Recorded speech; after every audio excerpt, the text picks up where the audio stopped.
Welcome to my channel. I'm Jeem. Please remember to like, comment, and subscribe. This is kind of a casual video. I'm going to be introducing the idea of who is a real Arab and who is not, why this argument exists amongst people in the West and even people of Arab descent who are living as diaspora, including people who live in the Arab world currently. So, to get started, we'll just get straight into the topic here. There seems to be this misconception that Gulf Arabs, whatever Gulf Arab means, Gulf Arabs are the only real Arabs. Everybody else is not an Arab. And you'll see a lot of people who will bring up DNA. They'll talk about DNA, and they'll say, well, even if you look at Jordanians, who are considered to be the most Arab of the people directly outside the Arabian Peninsula, although you could argue whether or not they're technically outside of the peninsula, a lot of people will say, well, the Jordanians are the most Arab, but they're not even really Arab, they're more Levantine. They don't have much Gulf Arab admixture, and that's where there's kind of a problem here, because they don't need a Gulf Arab admixture to be Arabs. Let's go back a little bit. If you look at history, the earliest mentions of the word Arab go all the way back to the Old Testament, and every time that they're, and even beyond that, but if we just look at the Old Testament, for instance, this is thousands of years ago, long before the time when Islam spread out of the Arabian Peninsula, and you can see quite clearly that the people or peoples referred to as Arabs are present in the Hebrew Bible. So even if you're reading the Greek Septuagint or some other Hebrew translation, the Old Testament, called the Tanakh by Jews, this had Arabs in it already, long before Islam. And the Arabs they were talking about primarily lived in places that the Hebrews would have seen. So if you're a Judean, what are you going to know about a Gulf Arab in what is now Kuwait, Eastern Saudi Arabia, or any of those areas, or Oman? You've never heard of those places, and you probably have never been there. But the kind of Arabs they were talking about were Arabs who were in the northern part, so north of what is considered the Arabian Peninsula today. They would have been living in eastern Syria, eastern Jordan, western Iraq, and even places like the Bekaa Valley they're reported, and this is again way before Islam. So if the Judeans and other people who are related to the Israelites are reporting that there are Arabs in what is now Syria, Jordan, Iraq, and even Lebanon, long before Islam, then this idea that only the Gulf Arabs are the real Arabs doesn't really hold any water. Because before Islam, when are Gulf Arabs from the Persian Gulf traveling up to Jordan and Syria and spreading Arabic and conquering the land? That doesn't happen.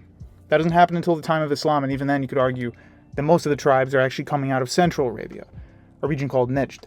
They're not actually coming from what is the Gulf. So when I say Gulf, this is a specific region. If you look at any map of the Arabian Peninsula, you'll see that the Gulf includes the GCC countries, but only a partial amount of Saudi Arabia. Most of Saudi Arabia is not part of the Gulf, technically. It's not in the Persian Gulf. It's not surrounding the Persian Gulf. In fact, it's many, many miles away from it. The space between a lot of the peoples and cultures in Saudi Arabia that differ from Gulf Arab cultures is larger than the distinction or the distance between entire countries in the Middle East. So just because Saudi Arabia is one country, and just because it doesn't have 1 billion people like India, doesn't mean it's all one culture. They're separated by geography, culture, time, and even dialect. So the people in northern Saudi Arabia are going to have more in common with people in Jordan, especially people who are of tribal Arab origin in Jordan and in southern Syria and western Iraq. They'll have more in common with them if they're from the north of Saudi Arabia than with people who are actually from the Gulf. In addition to that, most of the leaders who run the Gulf countries come from Najd, and a lot of the families come from Najd as well, and they migrated east to the Gulf for business opportunities. But there is still a distinction between somebody who is as we could say, a native Gulf Arab whose ancestors are from that area and speak those dialects and have always been there and didn't migrate from another part of Arabia, versus people who did migrate from parts of Arabia, again for economic prosperity. If you look at Egypt, Algeria, and Libya, even though the majority of people are not, as someone might say, full-blooded Arabs, even though that concept itself doesn't really make sense in the Arab world, there are actually tribal Arabs in those regions. So in the east of Egypt, as well as Sinai Peninsula and Cyrenaica region, historically, you did have some Arabs there that weren't just Copts or Arabized Copts, which most Muslim Egyptians are. They're Arabized native Egyptians. They're not just transplants from Saudi Arabia. But the same applies in Libya and Algeria. You can find actual Arab tribes in those places. But the point is, why does being part of a tribe need to be the only thing that matters when it comes to being an Arab in the first place? as I've already said, Gulf Arabs really just mean people from the actual Persian Gulf, and they're not the first people called Arab, and they're not the only people who can call themselves Arab, and they aren't the pure ones. Additionally, in that region of the world, if your father's an Arab or of some kind of Arab linguistic background or cultural background, that's kind of it. That means that the kids, you and your siblings, will be as well. You don't have to have racial purity, and it's considered to be a subject that just isn't understood in the same way as it's understood in Europe, or at least in the old days in Europe. That kind of ethno-nationalism is not really that popular over there. But the point is, as we can see, this idea of who's the most pure Arab, we could go on and have a tangent about that, but it just doesn't seem like it has to be Gulf Arabs. And it doesn't have to be people from Saudi Arabia either. It's not just Saudi Arabia. Most people say, most secular historians today argue that the Arabic language comes from a cursive version of Nabatean Aramaic. So the nomadic peoples who lived in and around Petra and traveled, and they were merchants, and they traveled via the stars throughout the desert to the east, over to Iran, and to the west into Africa.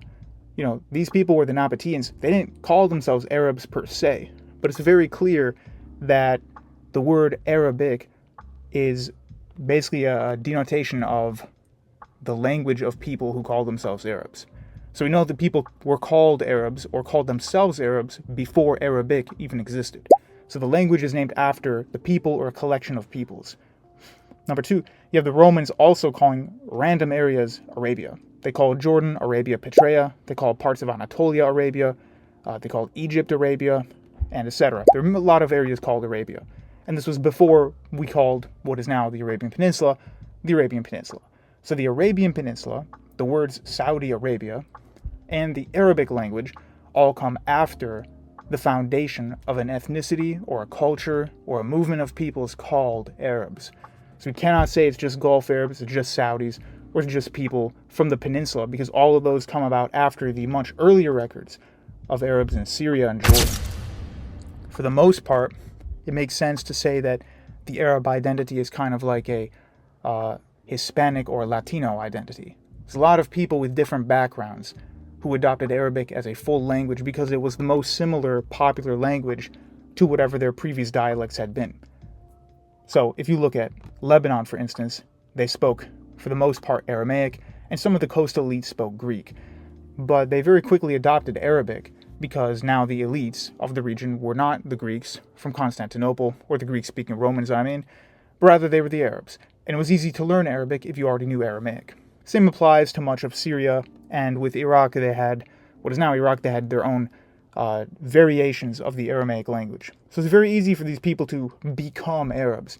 They were already speaking a Semitic or Hamitic language if we're talking about North Africa. Whereas a country like Iran, they spoke an Indo-European language. And these languages are extremely difficult to translate that, or to make an entire population give that language up and just adopt Arabic by force. So the Arabs had the power to conquer the countries, but they didn't necessarily have or want the power to transform everybody into an Arab. In fact, it was considered during the Islamic conquest that they were the elites and that the natives of the region should just kind of acquiesce to the power and pay the tax. They didn't really envision that everybody would start adopting the language en masse, but that is what happened. Same applies to North Africa, where the various Berber languages, and obviously the languages are spoken in Egypt, so Coptic and its variations throughout history, were more similar to Arabic than they were to other languages. And we get into a whole thing about the tension between the Melkites, or the Eastern Orthodox, mainly led by Constantinople, so the Eastern Romans, versus the native Egyptians who, for the most part, adopted the Coptic sect, so that would be Miaphysite, Oriental Orthodox Christianity. In either way, this whole idea of a pure Arab doesn't really make sense, and I wish that people would stop talking about it. They mainly base a lot of their arguments on appearance, attitude, weird things like phenotypes, and even religion, when that can't be the case. As we've already said, the mention of Arabs precedes any kind of religion of Islam that's spread out of Arabia. So we already know that they exist per the Old Testament and non-biblical sources as well, talking about the first Arabs being mentioned in Syria, something like 880 BC. So we know that it can't just be only Muslims or Arabs. That doesn't really make any sense.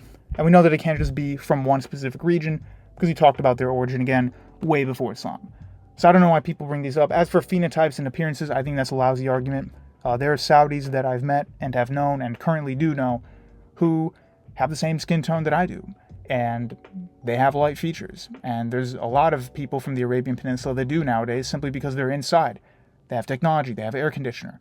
They're not out in the sun when it's 105 degrees and sunny almost every single day.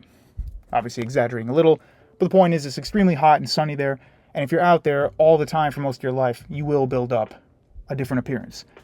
In addition to that, appearance doesn't really have anything to do with anything. DNA origins can get a little diluted throughout time. Haplogroups and other things like that are a clear marker that you have the same origin. And all the peoples in Arabic-speaking countries in Asia, they all have the J haplogroup. Some are J2, but the majority are J1, and that's considered the Arabia haplogroup. When do we say this is a pure Arab and that's not a pure Arab? I think the entire situation, the entire argument doesn't really make much sense. And besides, within the Arab world, there's many different identities. Northwest Africa, there are people who come from a Berber origin and they're still part of the Arab world. In the Levant, you have people come from a Rum or Eastern Roman, Eastern Orthodox origin, and they're still part of the Arab world. So this whole idea that Arab just has to be one thing doesn't really make any sense. Anyway, thanks for watching. This is Gene. Please remember to like, comment, subscribe, share this video, and that's about that. Keep a lookout for upcoming videos, and yeah.